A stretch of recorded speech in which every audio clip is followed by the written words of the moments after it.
You are listening to Fika with Vicky on United Public Radio, 107.7 and 105.3 from New Orleans.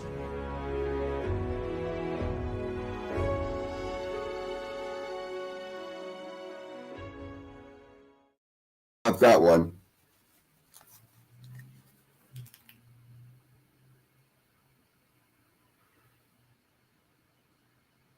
Rob? Yeah. I'm not getting any audio. Unless I'm not supposed to be included yet.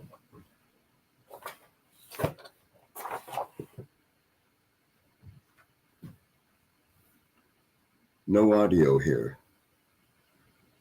Can you hear me now? Yes, I can. Okay. All right. I told you. It's always exciting going live.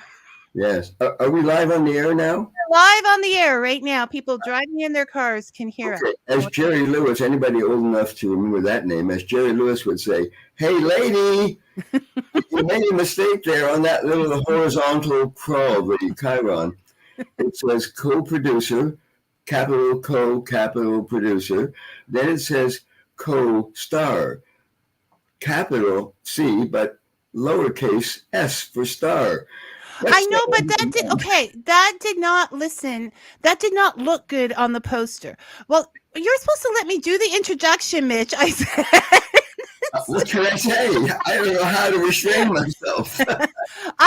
It didn't look, so I have to get all the information plus look aesthetic on the poster. Vicky, and so I made it like that. Just kidding, Vicky. And it didn't. No.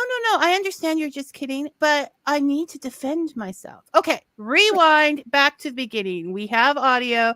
Everything's good. Let's get started. And then I'll get to the comments that are already popping up. Hello, everyone, and welcome to Fika. Our guest today is Mitch Markowitz. He was the co-producer and the co-star. Emphasis on the star.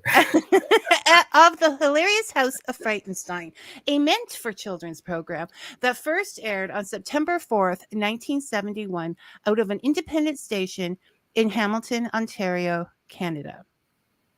We've touched on the idea that book and television characters can have a great deal of influence on our lives, become a part of our lineage, in fact, and Mr. Markowitz is definitely a part that for me.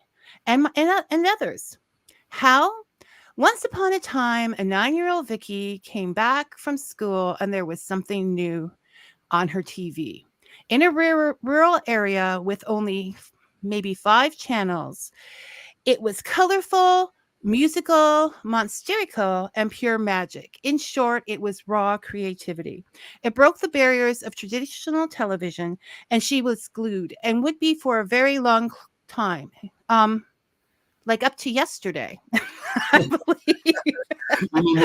We're not on today? On today, but I was watching it yesterday. Okay. So, when she grew up and had a chance to thank Mitch, a pivotal part of this Hilarious House of Frightenstein gift, he asked if she thought it had contributed to her life.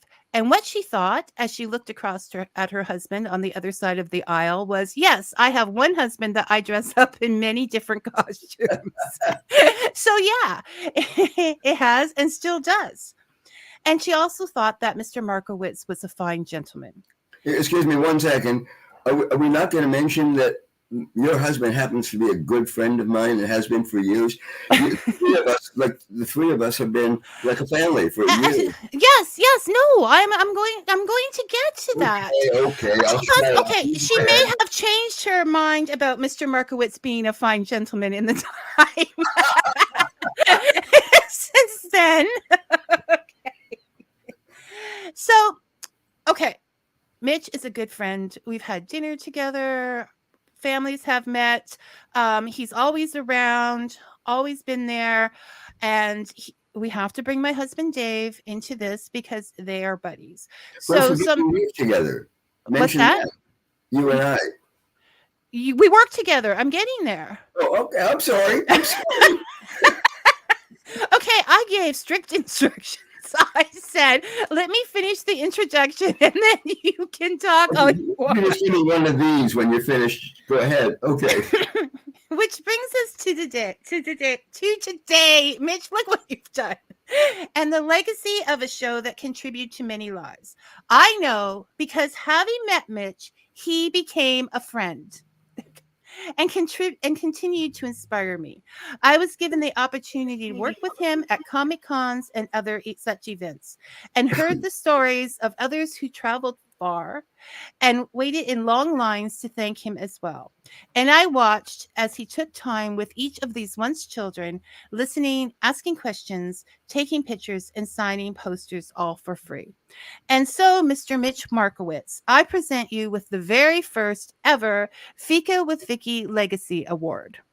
But I didn't think of it till this morning, so I don't actually have an award. You're going to have to wait on that. And if you don't behave yourself for the rest of the show, I'm going to take it away. So thank you for allowing me into your life and allowing me to see that the magic that wasn't just for me, it was for everyone. Oh my goodness. And welcome to Fika, Mitch. And now go. I wish I had my violin here in the room and I could do one of these. See? That's a heck of an intro there, Vicky. I can't be nice without sarcasm.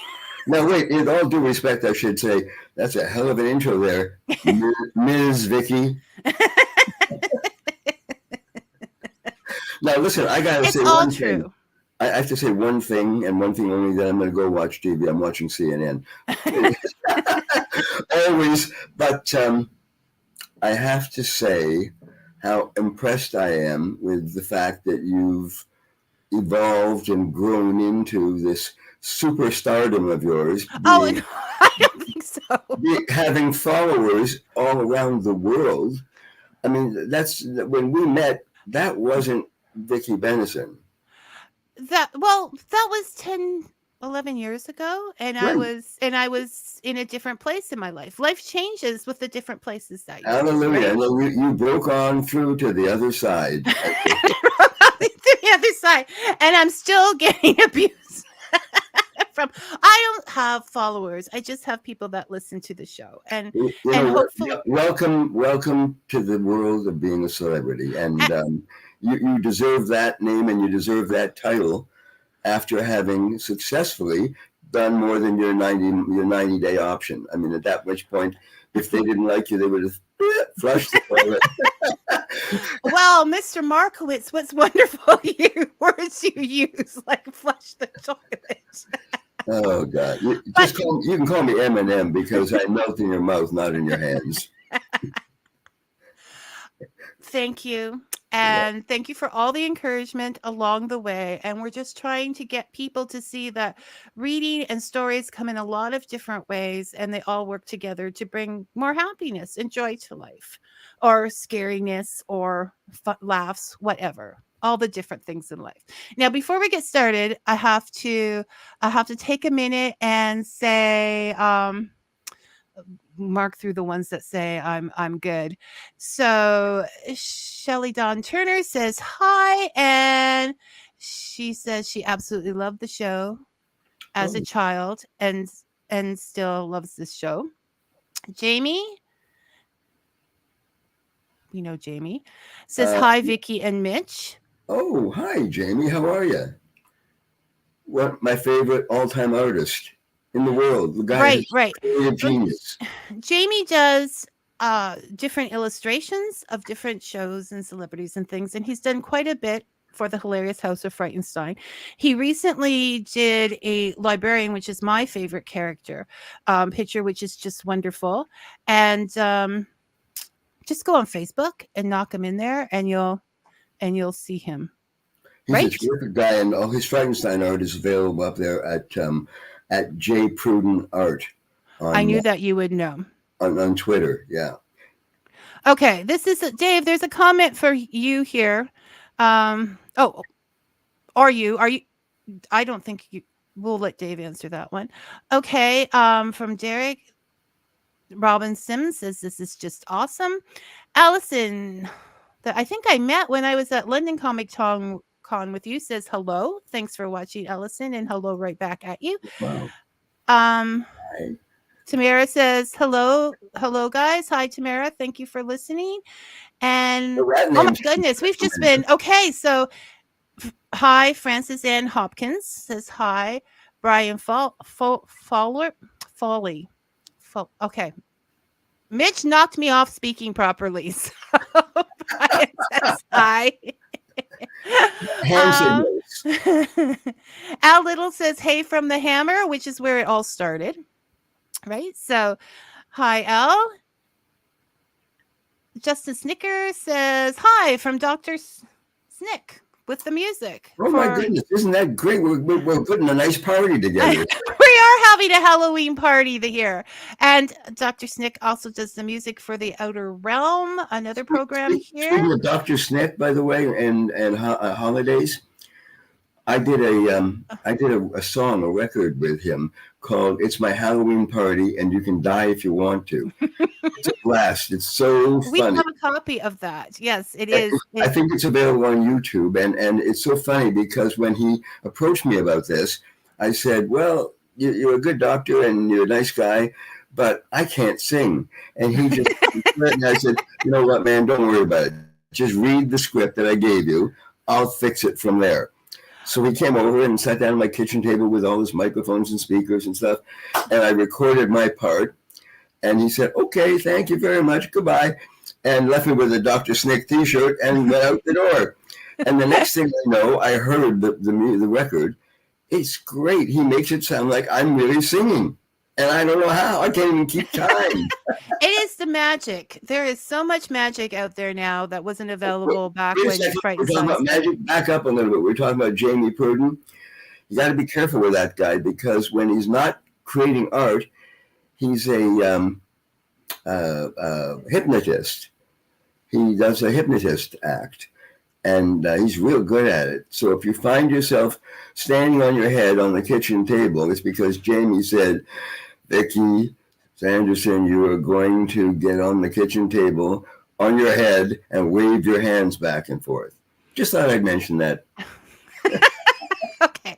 And there was a question here that I accidentally put up for a second about when the Blu-rays are coming out, but I felt like you didn't want to answer that question. So No, it's fine. I'm happy to answer it because then it's responding to many queries I've had about that. And the answer is the group that we were dealing with in Los Angeles, they were Los Angeles based, they started working on taking all 130 episodes of Hilarious House of Frightenstein, upgrading the quality from 1971, which isn't too hard. I mean, we had ours with monkeys on a treadmill, and they were generating the power to run 3 cameras. So it isn't hard to upgrade that. So they started working on it. There was also issues as far as the music was concerned. The Wolfman segment was predicated largely on rock and roll in the background, and the Wolfman and sometimes Igor dancing to the music. Very psychedelic, very cool. And my brother forgot to license the rights to the music. And then he looked over at me, and I forgot. I thought he was licensing the rights. So neither of us did. And that was okay when we were on little CHCH TV in Hamilton, Ontario. And the audience was about 100 people. But then it got syndicated across Canada. Then it got syndicated internationally. And as soon as it got on the air in the US, which is a very litigious country, we started to get lots of feedback. And the lawyers all said, "Whoa, wait a minute, you want to use Sly and the Family Stone? That's going to cost you $200,000. You want to use the Rolling Stones? That's $250,000. And that was all bigger bucks than we were ever going to make on Frightenstein these days. And so they had to pull out the music in all those. To make a long story short, it was way more work than they had anticipated. And the owner of the company wanted to retire.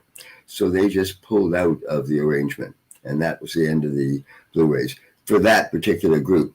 Now, we are talking to other organizations who are interested in taking the show, the original series, and putting it on their screening service. They're a big company with deep pockets. They won't run out of time or money, that's for sure. And they're interested in licensing Frightenstein, perhaps for Blu-rays. And if and when that happens, on there somewhere, you're talking about my Twitter site. By the way, you don't have to be on Twitter if you don't want to be. All you have to do is go to Google, Twitter my email, punch in my Twitter address, which is at I'm TV's Super Hippy. Coming and right then up. you can keep track of what's going on. And whenever something new happens, I always post it on Twitter. And your dear husband is such a good guy. He always retweets it and puts it up on his Facebook. I mean, the guy's got 5 million followers or something. I got like 10,000. So but Dave's a good guy, and he puts it right out there if he thinks it's newsworthy. And if I blew my nose, in Dave's mind, that's newsworthy. Let's put that out to the public. He's keeping an eye on both of us. Mitch, he's making sure that it's out there.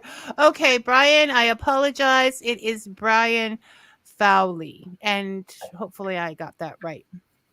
Snick, if you're looking for Dr. Snick's music, it's Snick, SNIK, just to make sure that gets through. So there's lots of high good times. By the way, before you leave, Brian, guy's a creative genius. He and his partner Ed Mattingly, a really dear friend of mine, between them, they have creative juices flowing out of every pore in their body. And at one point, they took the directional sign that we used in the beginning of the show, and it's got like a little arrow pointing Transylvania this way and Frankenstein. Oh, yes. And they created a replica of it that looks exactly like our original one. And it's all carved out of wood. And it's got a mechanism in the back. So if I press a little button, you hear sound effects and owls. And I mean, I don't know if owls make any noise, but it's a very, very cool piece. And Brian was one half of the partnership that created it. And he's a terrific guy. No, I've seen that.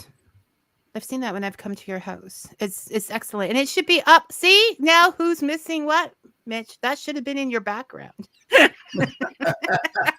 It's a little tight in here. Shall we go? So there's lots of well wishes, and I love your show, and all of those things, which just goes to start to show us how much influence you had over us all growing up, into it being into reruns for the people from the next 10 years onward. So you get to keep your legacy award so far. Oh, thank you. Thank you very much. Yes. We should have a meter here. Mitch Behaving Legacy Award. It goes down. You just do make a mole of your thumb and look, thumbs up to Hilarious House of Frightenstein. So before we get into everything else, I mean, I'll just do a quick synopsis for those of you who aren't fans yet. And why aren't you? The Hilarious House of Frightenstein had all different monsters that you knew from the movies and from books, and they all lived together in this castle. And we have to set things straight, Vic, before you scare you scare every potential audience member away from me. I say this to everybody. The Hilarious House of Frightenstein is a pseudo horror kids TV show. The key word is pseudo. Like, there's nothing really horror. No. And well, let's go on with that. Yeah. My favorite character, obviously, is the librarian. It always was. There I was that night with the librarian. And so many people have said that was the scariest. You know, they've come up to the table or whatever and said they were really scared of the librarian. That's the only segment that anybody was scared of was the librarian. Meanwhile, I was thinking, I want a house like that, and I'm purposely allowing cobwebs to grow behind me. I was like, why didn't I pick up a skull on the weekend? Like I was. A funny story about those kids that were scared, by the way. The only character on the show, and there were 9 different featured characters, plus a bunch of other that were not featured. Yeah. the librarian, everybody agrees, was unquestionably the scariest character on this pseudo horror kids TV show. And lots of kids have told, well, they're not kids anymore when I meet them, but they say when we were kids, what would happen is we could sit on the sofa with my brother and sister. Like I ran into Jim Carrey's sister, Rita, one time, and she was going on and on and on about how her and her brother Jim and her older brother used to sit three abreast on the sofa watching the show intently, like, oh my God, this is terrific, until the librarian came on. And then lots of these kids had to go and climb behind the sofa. They could listen, but they couldn't watch. I don't get that, but yes, all the other characters were Igor was like another kid, and you had empathy for him, especially when the sloth wouldn't let him have a pet. Like seriously, what was up with that? Okay, and Dr. Petvet was was just marvelous, and he brought all the different interesting animals in that. The Count was kind of, you felt sort of sorry for him as well. I've decided, yesterday I was watching it, I decided that Brucey is just passive aggressive, okay? He doesn't want anybody to move on.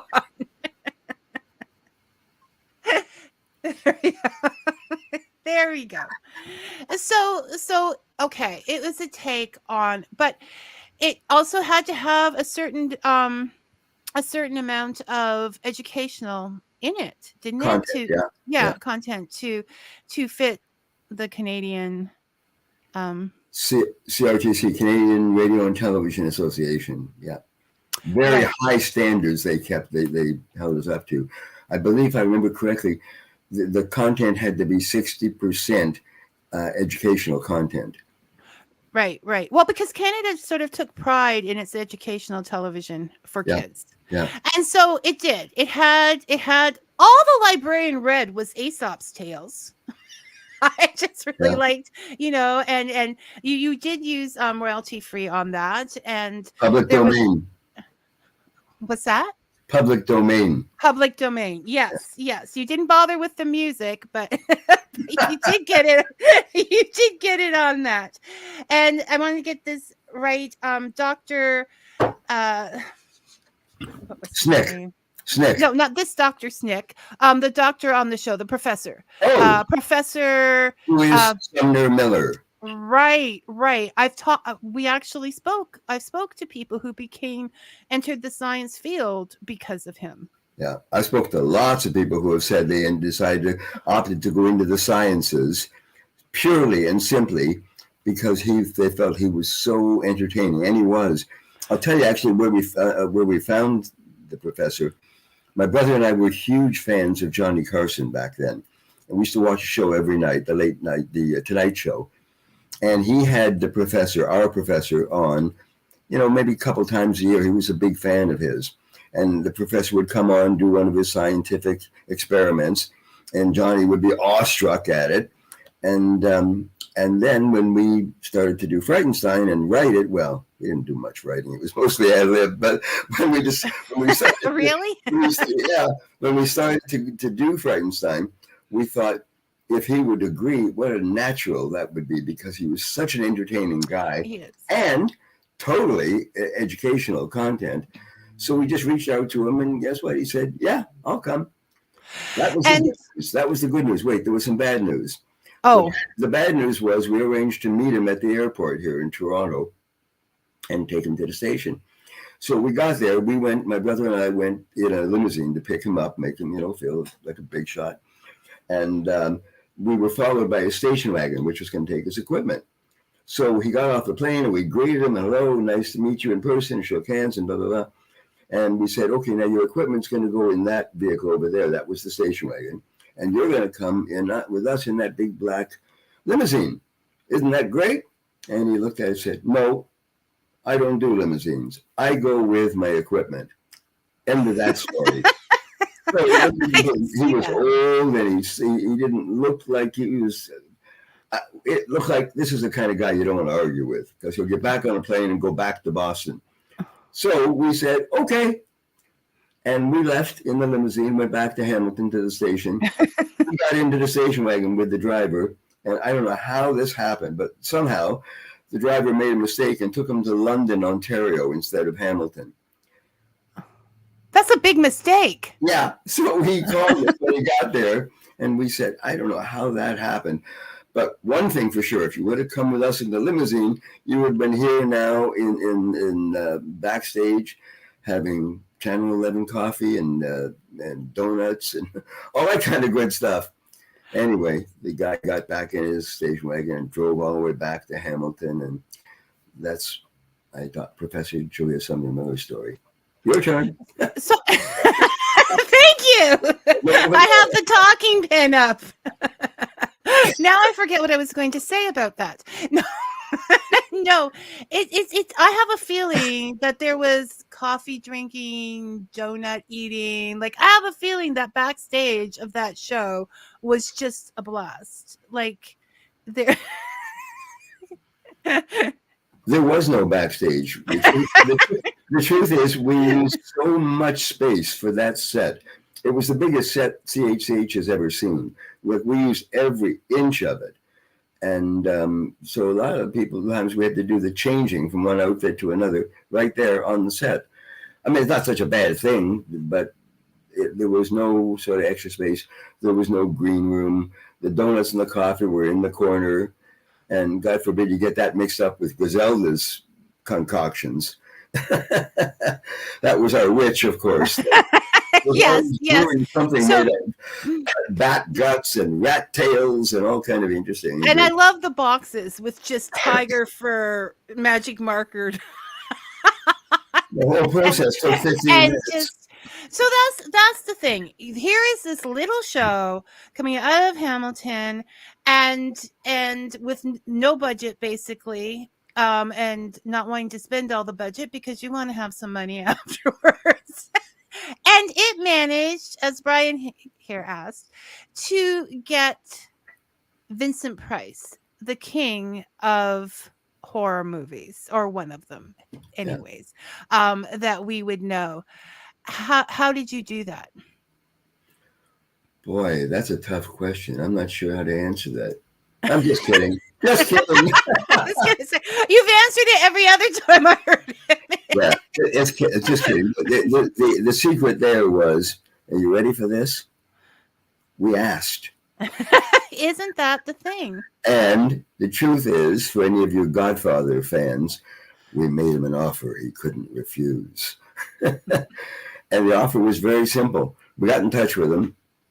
Actually, this might be a good opportunity for you to say, well, how did you find him? Did you call information or look in the phone book? How did you get to Vincent? Okay. Okay. Well, now, no, Mitch. It's one thing to say you asked him, but how does a regular Joe like yourself get the contact information? Good question. We were having a talk at one point with a friend of ours. His name was Alan Guest.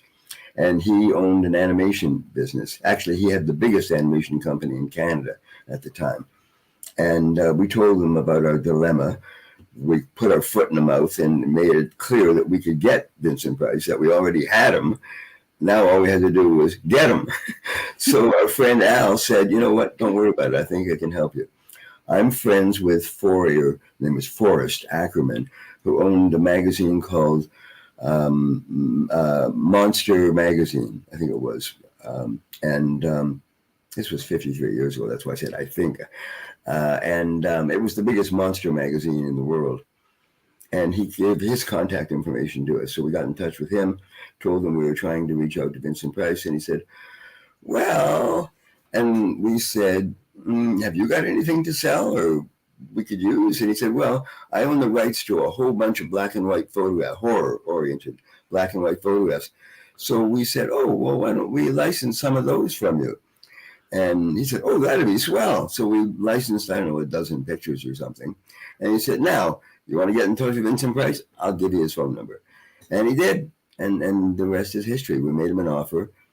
And real quickly, the offer was, we told them, we know you're a busy guy. You're always just shooting movies somewhere or another.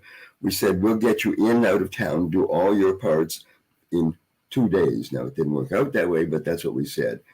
Still, it was 4 days? Yes. So all the Vincent Price was shot in 4 days. No, all of Vincent Price stuff was taught in 2 days. The Okay. first 2 days, we had just put him up on ice because there was a little problem there. The way he read the material was not exactly the way we wanted it. It wasn't scary. And I was on the floor. It looked like he was standing on a balcony, and I was lying on the floor below the balcony, handing him up a different prop for every bit that he did that I thought was appropriate. So we got about 10 minutes in. My brother was in the control room with the directors and producers, and he got on the PA, the public address system, and said, "Vincent, Mitch, we have to have a meeting." So he comes running out onto the set. Vincent and Riff and I got together, and he looked him in the eye and said, "Vincent, you're just not scary. We hired you to be scary." And Vincent looks him back in the eye and says, "You want scary, you have to write scary. That shit that you wrote for me isn't even remotely close to being scary. It's funny, it rhymes, but it's not scary. And I'm not a magician." So we took him back to the hotel, put him on ice for 2 days, called the writers, said, "You got to come back in and rewrite all of his material." And they got there 20 minutes later, and I locked them in a room and said, "Okay, you have to rewrite all of his openings and closings and all of his introduction bits to the various segments. And you can't come out, no toilet, no food, until everything is rewritten." Because we got Vincent Price sitting on ice. I think they have laws against that now. Well, yeah. There was no such thing as unions back then. I was union, not union. Anyway, about 24 hours later, it sounded like that. 3 knocks on the door. And I went and said, "Yeah." And they said, "We're done." And I opened the door, and they flew out of that room to the closest toilet. They hadn't had a toilet for 24 hours. And then they came back, and we had trays of little sandwiches for them. And they gave us the rewrite. That was kind after starving them. So you had, but I mean, it must have worked because Jamie here says that the intro was the scariest part for him. Yeah. So it did. Yeah, But I'm kind of feeling sorry for them now because I was going to take something up with you. And then DJ said, "Mom, they had to write 200 poems in like 20 minutes." But for the librarian, I wrote this one down. I'm not really taking offense, Mitch, but where is it? Vincent Price is reading the poem that those poor people locked in that room wrote. I asked the old librarian, what did he learn from life? He said the first thing was the rule to never take a wife. Though they make superb companions and reliable good cooks, women haven't got the knack, he said, of understanding books. Ooh, not exactly politically correct there, is it? In a lot of ways, this show would not fly today. But we have to take it into the context. And the fact that obviously I didn't hear that as a kid. I just saw the books and read. So we don't pick up on everything. But the point was, this was written by some poor people who were starving and had to use the bathroom. So I think we can forgive them for it. No. I wasn't making complaint. I was just noticing, like, oh my gosh, I've watched this show a million times, never noticed this. It had no effect on me, and it was the 1970s. So we can do it. But I was like, I'm understanding books, Mr. Librarian. I'm understanding books. Okay, just once in a while, I'm going to show something that brings up how people remember this. And Derek says, I used to eat Count Chocula and Frankenberry watching Saturday mornings. Thank you for the memories, Mitch. So thank you for watching. You're going to say that a lot. Yeah. Robin says, we learned a lot from the professor. And we did. I learned, just rewatching yesterday, I learned a lot from the professor yesterday. Because I must have forgotten. But I learned never go with the equipment. Just go with the people who are listening to the show. You get a better ride. It's a better vehicle, and they know where they're going. That's right. That's right. It's safer, and it's safer to getting to your. So that's like an Aesop fable moral of the story right there. The story of the station wagon and the limo. That's a good one. The moral is take the limo. Yeah. Dave is watching over us, and he says it's great seeing all the comments. So he's always there, Mitch. He's always there. We can't get rid of him. Brian says Brucey scared me the most. He was actually dead. Lots of laughs. I still think he could have been playing it up. Okay. He had all the power in that scenario. Why would he let it go? Everybody was bringing him everything. I mean, we hear the count go on about how much he's given him love and all of this, and he still won't come to. No, it wasn't meant to be. As anyone in the comedy industry will tell you, there's a thing called a running gag, and that Brucey was a running gag. I mean, no matter what that count tried to do, and how much equipment he used, and how much energy he brought down from the skylight, and all that stuff, you're right. Brucey was never going to come to life, and if we would have broken that even once, and Brucey would have got up and started to yawn or something, there goes the running gag. So well, and then I think maybe Brian's right. Brucey probably would look kind of scary standing up, and because he's the only one that really looked like one of those monsters, right? Like, yeah. If he got up and all the kids would scream and leave and never come back. Speaking of standing up, what a perfect segue you gave me. On the 28th, I believe it is, I'm going to be appearing at the Frightmare in the Falls, that's Niagara Falls, Comic-Con. And I'm going to be there all day Saturday, maybe Sunday, but I'm not sure. I can't guarantee that. But for sure, I'll be there all day Saturday from 11 to 6. And I'll be with my friends from the Butcher Shop. I mean, they create the absolute best special effects. I mean, you need an arm or a leg or a head or whatever you need, a monster created. They're the best. And they're my buddies, and I'm going to be sitting and working with them all day. So if you find the Butcher Shop display, I guess, or exhibit it's called, they have a big exhibit, I'll be one of the exhibitees. Will you be signing autographs there? Yeah. Will you be signing autographs? Absolutely. I'll be signing autographs, and like always, I don't charge for the... Well, I was just going to say that. Would you please let me... Sorry, I stepped on your lines. I have such good things to say about you, and then by the time you finish, I'm like, I'm not saying that. No.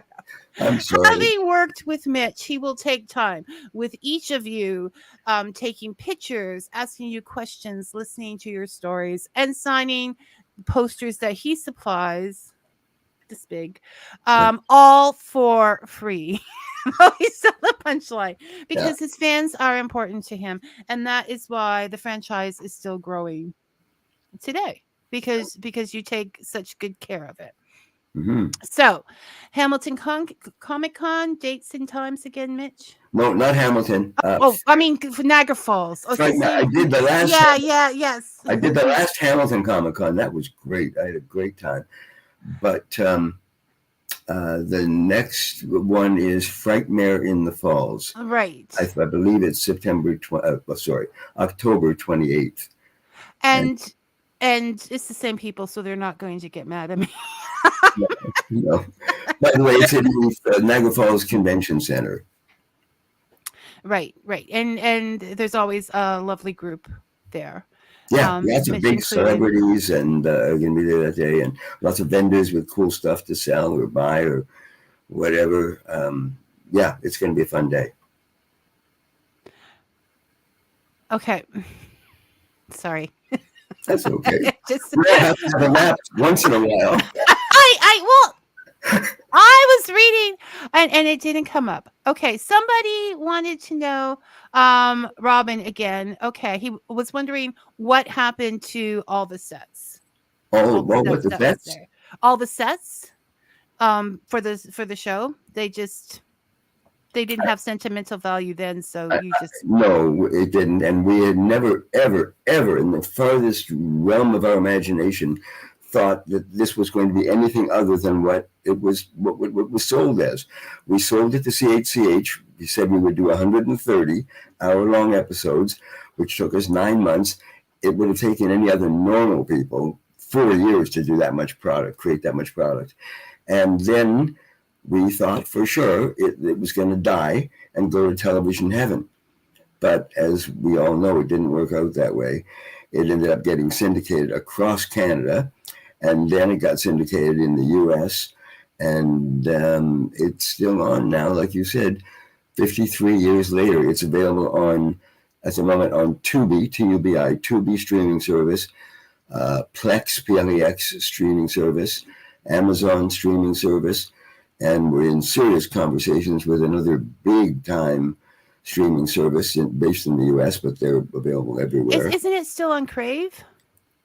No, that was a 4-year deal. That was okay, so it moved on to the other. It was more than 4 years ago. I don't remember, but if it isn't, it might still be on, but it's not going to be on for much longer. We did a 4-year deal with them.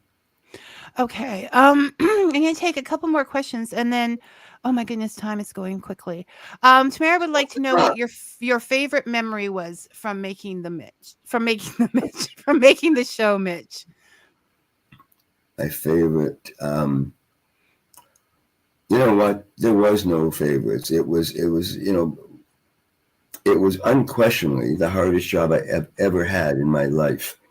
Because it was an incredible feat. One of the writers once was interviewed, and he told the reporter that it was like we being my brother and I were operating a sausage factory. We were cranking those things out at an incredible rate. And he wasn't wrong. It was like a sausage factory. Mind you, lots of people out there thought the sausages taste pretty damn good, and you're one of them. Yes, no, it was incredible, and it carries on the randomness. I remember telling my kids, "You've got to watch this show," and of course, they never watched it then because that's the kiss of death, right? Yeah. So then we were at an event. And they were playing an episode, and I hear laughter from the back, and I thought, that's my kid. And the next thing I know, he's watching it on the internet at night with his friends, showing them the show because of the randomness. He's like, you just have to show it. Like, suddenly there's this horror picture, and somebody says, like, the cutting back and forth. It just really appeals. I have a funny thing to tell you, a funny story to tell you about something very similar. My son is a very, very conservative guy. As he was growing up, he never told his friends, that his dad was in the entertainment industry and television and blah, blah, blah. And Doug Henning, the most famous magician in the world, I toured with him for 3 years. Never told anybody any of those things. So when it was time for him to go to college, I was praying he would pick a college close to home so we could drive there in an hour or 2 or 3. Like, for example, anything in London or Guelph or Montreal or Hamilton. Anywhere but. Anywhere but. So he came down from his bedroom one day, and he had been looking on his laptop. And he said, I think I'm going to apply at UBC, University of British Columbia. And I go, oh, my God. That's 5.5-hour flight from Toronto. And I've flown extensively. Not my favorite form of transportation. Anyway, we didn't say no. We let him go ahead and apply, and we didn't even get a vote in it, to tell you the truth. And then, sure enough, a couple weeks later, he got a scholarship in the mail. So very, very smart. Conservative, but smart. And so anyway, we took him to Vancouver, spent 3 days there getting him set up in the dorm and with the school registration, blah, blah, the whole thing. After 3 days, we left, came back to Toronto, and he called us the next day and said, my room in the dorm was on the 4th floor. The day after you left, I was wandering down to the 3rd floor, walking around, and he was sitting in the archway, the entrance into the common room. And there was a bunch of kids in there sitting on chairs and sofas, watching a big screen TV. And sure enough, they were watching Hilarious House of Frightenstein in Vancouver, British Columbia, the other end of the world. And he didn't say a word. He just stood there in the doorway. And the next thing you know, I went flying by in my super character, upside down, sitting on high tension lines, pretending I was stoned, because it was the early 70s. Hippie, get it? So, and he blurted out inadvertently, oh my God, that's my dad. at university, he was treated with a whole different kind of deference. And the respect you get when your dad is super hippie. Yeah. I wanted to ask you. I was going to take a closer look at the front of Super Hippies. Is it just a regular Superman T-shirt? Did you make any alterations to it, like the emblem? Yes, the designer created a new emblem that says SH on it. Okay. Just Okay. So you can't get. Also, you're okay with rights on that one, as well. No, it's a different shape too. The real Superman one is like a diamond shape, but with corners, flat corners. Oh, that one's more. Yeah. Okay. Whereas the Super Hippie logo is a straight triangle with S and H crammed in. And when I watch that, you are so young. And I think we all have to remember that you were only like 5. No, you were only like 21 when you made those shows. No, I think I was closer to 24, I think, around that. But still a lot of pressure for someone that young to be like, because how many months did it take to do all 130 episodes? 9 months. So for a year, your life was Hilarious House. Okay, I didn't have a life. I was locked. My brother was living in a big house in Etobicoke in the west end of Toronto, and he insisted that I come and move into that house while we shot the show, because I had a bad habit of sleeping in, and I'd miss a call and I'd get there late or whatever, and there was just no time for that.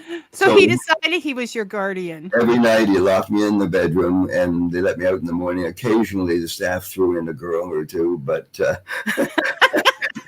and they had food for me.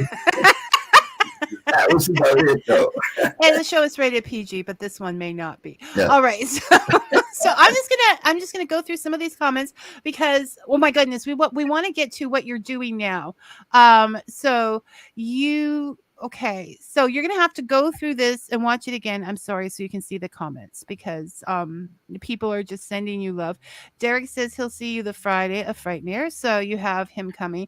No, Dave, I'm not telling Mitch that. Something about delivering body parts behind your house.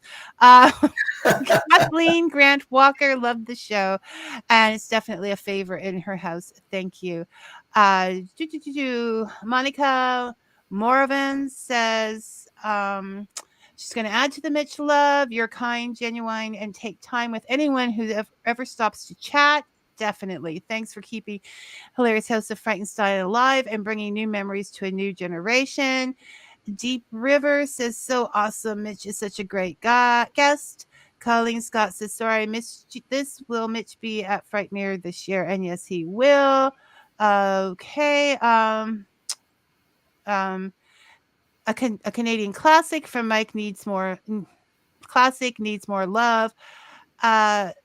Wait. Needs more love? The show doesn't need more love. The world needs more love. Oh, the show needs to get more love. I got more love. That's a perfect segue there. Billy Van, who was, as everybody knows, he played nine of the characters. 9 characters on Hilarious House of Frightenstein. And he was recently nominated to be inducted into the Canadian Comedy Hall of Fame. And we are all very excited about that nomination. And we're just praying every day. And actually, I'm confident that he will be inducted. That nomination will take him to being inducted there. I think they're going to be inducting 4 or 5 comedians, and Billy's in good company. Oh, there's everybody who's anybody on that list. Yeah. That we know. So definitely, it's got to be the first year they did it. I didn't look that up, but to have all those people, I mean, who's left to have one before? They're all on the list. They did have it before for a couple of years, 2 or 3 years, but this year it's growing exponentially. And they're having, I think, 4 different events over the course of a week in February, where they're going to have talent and handing out the awards and things like that. It's all very exciting. And then they're planning on having a bricks and mortar Canadian Comedy Hall of Fame, an actual building that you could go to throughout the year. And that's even more exciting news. Well, aside from poutine and butter tarts, Canada really is known for their comedians. We've sent several of them to the United States, and the perfect segue to you recently acted as a radio announcer yourself on a movie with Dan Aykroyd and Chevy Chase called Zombie Town. I did. I had to put my hand up like this and my microphone like this, and and do the voice. it's a great movie. It was produced by my friends at Trimuse Productions, Canadian-based company, but they own the rights to, I don't know, a couple dozen, I think, horror films. And whenever they negotiate to license those films, they always make sure they mention that they have the right to authorize the use of Hilarious House of Frightenstein vintage television shows. So they've been good company to keep. So they produced this movie called Zombie Town. It starred Dan Aykroyd and Chevy Chase, as you mentioned. And I have that little part in there where I'm a radio announcer. And it's now, I believe it's already had its theatrical run, did very well across Canada and in the US. And it's now on... it's on Tubi in the States. No. Yeah, I read this morning. It said... based on this... oh gosh. Hey, no, I forget the name of the streaming service. You know what? Just Google. Anybody just Google.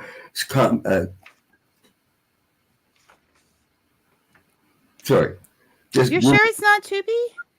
No, I'm not sure. Hulu. In Canada, however, you can get it through Roku.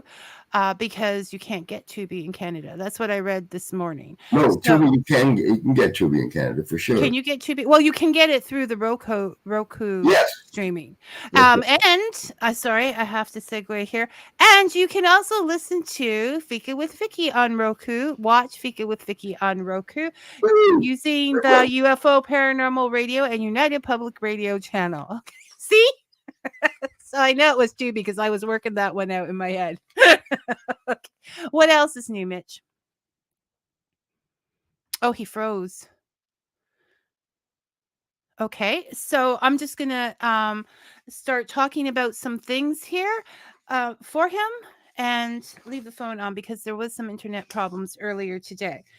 So he also has licensed a couple years ago through Headspinner Productions the rights to produce and distribute The Happy House of Frightenstein, which is an animated series, and it goes out to children 3 to 7. So he inspired one group of children, and now they're inspiring another. It has won 2 Canadian Screen Awards, similar to the American Emmy Awards in 2022, and won another Canadian Screen Award in 2023. Mitch said that he had an amusing story for that, and hopefully he will get back in time to let us hear that. But even so, we've loved our time with him. It's also, I would like to point out that while he was filming the Zombie Town, which is based on our R.L. Stine book, he's spent some time at the opening with a Gowan of Styx fame and one of my favorites because I love Strange Animal. They're in the very early stages of producing a feature film about Hilarious House of Frightenstein, and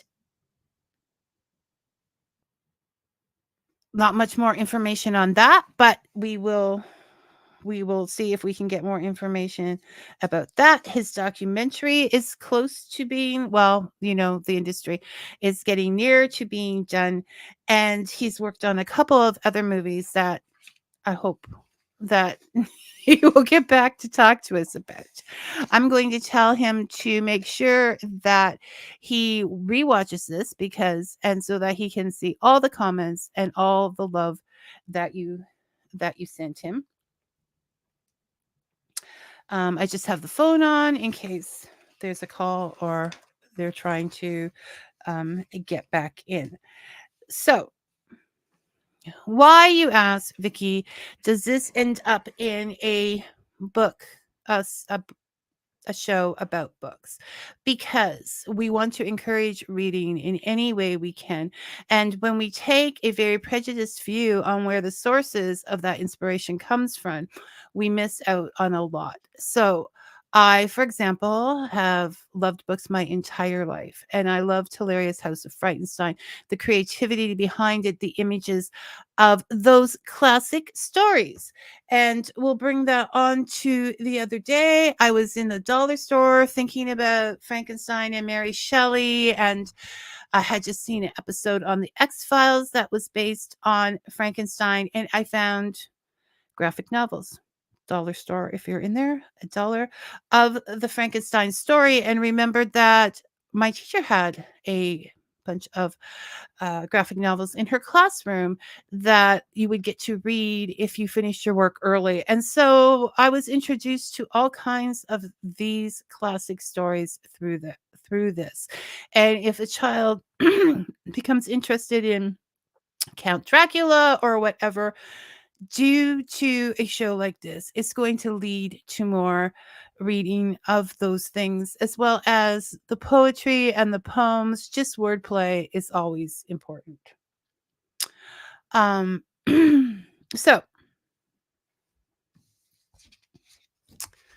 I'm not sure whether I should say goodbye at this point or wait till Mitch comes back, but we are definitely going to ask him back another day and take into consideration all these comments, which I'm sure he'll want to get back to you on. And there he is. Okay. Here he is. Okay. So while you were away, and don't tell me what you were doing, it's your business now. I went grocery shopping. While you were away, I talked to them about the funny House of Frightenstein, and no, the Happy House of Frightenstein, and how it had won some awards. And you said you had a funny story about that. Yeah. Well, no, it's not funny actually, but my niece is a teacher, and she gave her kids an assignment. These are 6-year-olds. She gave her kids an assignment where she played a few episodes of Happy House of Frightenstein, which is an animated version of our Hilarious House of Frightenstein. And it's aimed specifically at a demographic from sort of 3 to 7-year-olds. I gave them the background. Right. So she aired a couple of episodes for them and said, now I want you to write something, pick whoever is your favorite character on the show and write something. So I have in front of me, oh, the writing. Exhibit A, and each kid got one of these pieces of paper. They drew, in this case, for example, it's I love Grizz, which is what Zelda. They call Zelda, right? Because she makes potions. Okay, here's one from Andrew. This picture right there, and it says, "I like Grizz because she makes potions." Oh, I think somebody was looking over somebody else's shoulder. Grizz is a favorite. Well, potions is messing, right? And mixing things up, and that's like a favorite thing to do. Instead of their Wolfman character, they call it Wolfie, and it's a female, not a male. More diversification in place there. And it says, or more politically correct than the original. I like Wolfie because she is cool. Okay. If she's anything like the Wolfman, she most definitely is. And this one is a character with 2 angel wings on, and it says, I like Grizz because she is a witch. Yeah, that's true. Ooh, here's a creative one. Very cool. There's the picture, if you can see it. And this says all really well printed here. I like Grizz because she is cute. Oh. That's one thing nobody ever said about our Griselda. I need to get a chance. So, and you can watch this show on YouTube Family Channel, right? Family Channel Junior YouTube, and Family Channel Junior on without the YouTube, just Family Channel Junior on streaming. That's a streaming service, I believe. It's not on Disney. I think so, isn't it? I think it sounds like it would be on Disney. So, and I was just talking to the people about the idea that this creativity, shows like this, encourage reading and writing, and that we shouldn't be prejudiced towards that because we're missing out on a big chance. And you just proved that point by showing that the creativity behind the Happy House of Frightenstein is now encouraging the creativity of those kids and to write and to get into things. So, okay, I did not talk about I did not talk about the two other movies that you made that you Oh, I didn't make them. I'm just part. I'm in them. well, I meant yeah, I'm so you oh, helped yeah, to make May, got it. You're right. You're right. I'm sorry. Yeah, that's okay. one of them is produced by a friend of mine, Anthony Mann, and he has a company called Bleak December Productions. Bleak December Productions. Yeah. And I did the movie called Bug-Eyed Monsters Invade the Earth. That was fun. And then we did a sequel called Bug-Eyed Monsters, not Control. What was the word? Take Over the World. I forget exactly what it was. It's Conquer the Earth. Thank you. Conquer the Earth. Yes. And I played a different part in that one, and that was fun. I did another movie recently for a friend of mine, John Migliori, and this is a movie about Sasquatch or Bigfoot, some people call it, and I play a hunter, and I'm out there hunting a Sasquatch in a forest. No. You just do what they tell you. No. Go ahead, Mitch. It's so funny because after he wrote me and offered me the part, and I said, sure, I'd love to. I wrote him back the next day and said, by the way, don't have to worry about wardrobe. I can supply my own. I have a camouflage coat like down to my knees. Looks just like a hunter would be wearing. I have a hunter's cap. Looks just like a hunter would wear. And then I went and rummaged through some of my son's old plastic toys, and I sent him some pictures of his rifles, and he just said, well, and then I found my son's BB rifle that he had. It was an official Daisy special edition BB rifle, and I took it out of the case and took a picture of it and sent it to John, and he said, that's it, you nailed it, it's terrific, it looks just like a real serious weapon. So I took that and all my clothes and everything and changed there, and we spent the afternoon in a forest just outside of Hamilton. Just walking around the forest, chasing the Sasquatch. Chasing the Sasquatch. And anytime people would walk by on the trail, we would hide the gun, and because we didn't, that's not politically correct these days either. You don't want to be walking around in a public forest. Well, it's not just as now that would be scary. Now that's something which we didn't even get into the one thing we were going to talk about. And so I'm going to do another children's program, Romper Stomper Boo here, of everybody that's come, all our friends that play. And then if you want to, after, you can look at the thing and hear what they all have to say. Okay.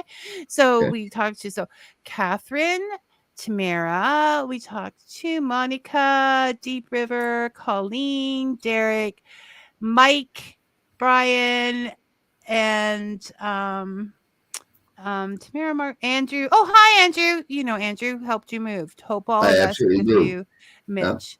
He doesn't mention me. Thanks. And then and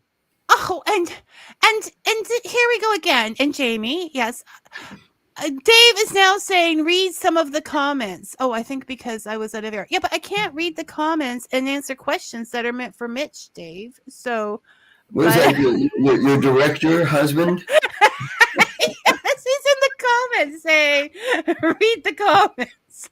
I had thought about that while you were away on your, but if there's questions that's directly to you, I can't answer them. He's a good guy, that husband of yours, by the way.